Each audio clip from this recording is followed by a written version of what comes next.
আমার খবর। এখনো শান্তিনিকেতন পৌষ মেলা বলতে তার মনের দরজায় হাজার স্মৃতি ভিড় করে আসে। মায়ের হাত ধরে মেলা দেখা স্মৃতি, মেলা ফেরত বন্ধুদের সাথে বিচিত্রা সিনেমার সামনে দাঁড়িয়ে নারকেল দিয়ে ঘুগনি খাওয়ার স্মৃতি, অগ্রহায়ণের মাঠে মাঠে ধানের শীষ কুড়িয়ে বিক্রির টাকা জমি পৌষ মেলা দেখার স্মৃতি। তিনি অনুব্রত মণ্ডল। রাজনীতির কোনো ব্রেকিং নয়, মেলা নিয়ে তার নানান স্মৃতি। পৌষ মেলা এলেই মনে পড়ে যায় তার ছোটবেলার স্মৃতি।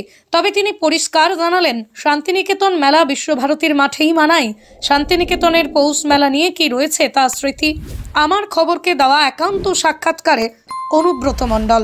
দেখুন, শান্তিনিকেতনের পৌষ মেলা একটা আলাদা, কি বলবো, এক আনন্দের ব্যাপার। আমাদের যখন ছোটবেলায় জ্ঞান হলো শান্তিনিকেতন মেলা, এত সুন্দর লাগতো। আর বাড়ির সামনে দিয়ে কাঁচর ম্যাচর করে গরুর গাড়ি যেত। এখন তো গরুর গাড়ি উঠে গেছে। গ্রাম থেকে দুনিয়ার লোক গরুর গাড়িতে আসতো টপ্পর বেঁধে শান্তিনিকেতনের মেলা দেখতে। সঙ্গে মুড়ি নিয়ে আসতো। আমরা যখন মেলায় যেতাম, তারা মুড়ি নিয়ে এসে ওখানে চপ বেগনি কিনে, জিলাপি কিনে, মুড়ি খেয়ে আবার গাড়ি করে চলে যেত। মেলার সময় আমি মাঝে মাঝে মায়ের সঙ্গে গ্রাম যেতাম, কারণ তখন ধান কাটার সিজন। তা মাঠে শীষ করাতাম যে শান্তিনিকেতন মেলাতে খরচ করতে হয় বলে। তা একটা এক আলাদা অদ্ভুত ব্যাপার ছিল যে মাঠের ধান করে এনে হাফ বস্তা ধান হতো, সেটা বিক্রি করব, পয়সাটা রেখে দিতাম, শান্তিনিকেতন মেলাতে খরচ করব। এক আলাদা ব্যাপার ছিল। গ্রামে যেতাম, ধান উঠতো। তো এই জন্য শান্তিনিকেতন মেলার কোনো বিকল্প আছে বলে আমার মনে হয় না। তা সেসব দিনগুলো আলাদা। শান্তিনিকেতনের রবি ঠাকুর যে মেলা করে গিয়েছিল, কাঠের জিনিস পাওয়া যাবে, শিলনোড়া পাওয়া যাবে, কম্বল পাওয়া যাবে, হাতা খুন্তি পাওয়া যাবে, সব রকম এমন একটা সিস্টেম করেছিল রবীন্দ্রনাথ ঠাকুর। ধন্যবাদ জানাই, শতকোটি প্রণাম জানাই ওনাকে। কি ছিল না, দরজা পাওয়া যেত, জানলা পাওয়া যেত, তক্তা পাওয়া যেত, খাট পাওয়া যেত, ড্রেসিং টেবিল পাওয়া যেত, এমন কোনো জিনিস নাই। তা রবীন্দ্রনাথ ঠাকুরের দূরদৃষ্টি জ্ঞান। আমরা ছোটবেলায় হাফ প্যান্ট পরে, খুবই ছোট ছিলাম তখন, মাকে বলতাম চলো মেলা। তা মা 7ই পৌষ নিয়ে যেত, 8ই পৌষ আর যেত না। আমরা 8ই পৌষ জং ধরতাম। তা বন্ধু বান্ধবের সঙ্গে চলে যেতাম মেলা। মেলা থেকে ফিরে আসতে সময় বিচিত্রা ওখানে একটা দোকান ছিল, সেইখানে এসে আমরা নারকেল দিয়ে ঘুগনি খেতাম। এত বিউটিফুল লাগতো নারকেল দিয়ে ঘুগনি। আমাদের ব্যাচ ছিল। তারপরে শান্তিনিকেতন মেলাতে গজা খাওয়া, তারপরে তোমার পাঁপড় খাওয়া, এক আলাদা, বাদাম খাওয়া। শান্তিনিকেতন মেলা তো ঘোরা যেত না, পায়ে বেন্না ধরে যেত, এত মেলা জমজমাট। খুব ভালো লাগে। এখানে এমন কোনো জিনিস শান্তিনিকেতন মেলাতে আসে না, কেউ বলতে পারবে না। কি আসে না বলুন? কম্বল, আসন, কম্বলের আসন, ওই ভেড়ার লোমের কম্বল আসতো, যেটা গ্রামগঞ্জে ম্যাক্সিমাম বাড়িতে পাওয়া যেত।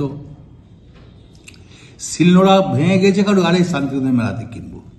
পাথরের শিলনোড়া আসতো, জাঁতা আসতো, বিভিন্ন টাইপের জিনিস আসতো, খুন্তি, হাতা, কড়াই, এগুলো তো একটা কম্পালসারি জিনিস ছিল মানুষের। সেটা এখনো আসছে। তা শান্তিনিকেতন মেলা ছোট থেকে খুব ভালো লাগে। আর শান্তিনিকেতন মেলাটা কিছু মনে করবেন না, ওই বিশ্বভারতীর মাঠেই মানায়। যতই বলি আমরা ডাকবাংলার মাঠে শান্তিনিকেতনের মেলা, ওটা ডাকবাংলার মাঠে শান্তিনিকেতনের মেলা মানায় না। শান্তিনিকেতনের মেলা বিশ্বভারতীর যে মাঠ, পুলিশ লাইনের সামনে যে মাঠ, এত সুন্দর লাগে। চলতে, হাঁটতে, ফিরতে খুব ভালো লাগে। তবে বলবো, এবারে বিশ্বভারতী যে শান্তিনিকেতনের মেলা দিশা নিয়েছে, তার জন্য অশেষ ধন্যবাদ জানাই। এবং মানুষকে আমি ভালো থাকতে বলবো, এবং মেলার পরিষ্কার পরিচ্ছন্নতা ঠিক যেন থাকে। পুলিশ প্রশাসনকে বলবো যে মেলা শান্তিনিকেতনের ভেতরে হচ্ছে, আপনারা নজর রাখবেন। বোলপুর মিউনিসিপ্যালিটিকে বলবো পরিষ্কার পরিচ্ছন্ন জল দেওয়া, সেটা করবেন। শান্তিনিকেতনের মেলাতে বহু অনেক দূর থেকে লোক আসে, অনেক গ্রামের লোক আসে, অনেক শহর থেকে লোক আসে। শুধু বোলপুর শহর নয়, কলকাতা, নদিয়া এই সাইড থেকে লোক আসে।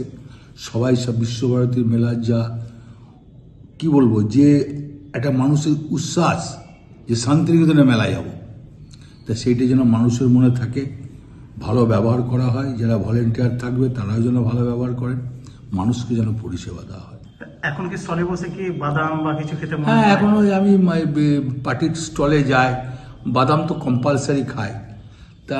তারপরে এখন বয়স হয়ে গেছে, অনেক বাধ্যবাধকতা হয়ে গেছে। তো আগে যেমন ধুলো মানতাম না, হ্যাঁ, তা ভালো লাগতো। এখনো যাই মেলা, গিয়ে স্টলে খানিক্ষণ বসি, বহু মানুষজন আসে। শান্তিনিকেতন গোয়ালপাড়া তালতর রোডে তৈরি হয়েছে অত্যাধুনিক পরিষেবা সম্পন্ন একটি ইংরেজি মাধ্যম স্কুল, কলেজ গুরুকুল শান্তিনিকেতন। স্কুলে রয়েছে smart classroom, activity based learning, NEET ও আইআইটি জেইই প্রস্তুতি, অলিম্পিয়াডের প্রস্তুতি, ইনডোর স্টেডিয়াম এবং ট্রেন্ড ফ্যাকাল্টিজ। নার্সারি থেকে দ্বাদশ শ্রেণী পর্যন্ত ভর্তি চলছে। বিস্তারিত জানতে যোগাযোগ করুন 9609039000 এই নম্বরে।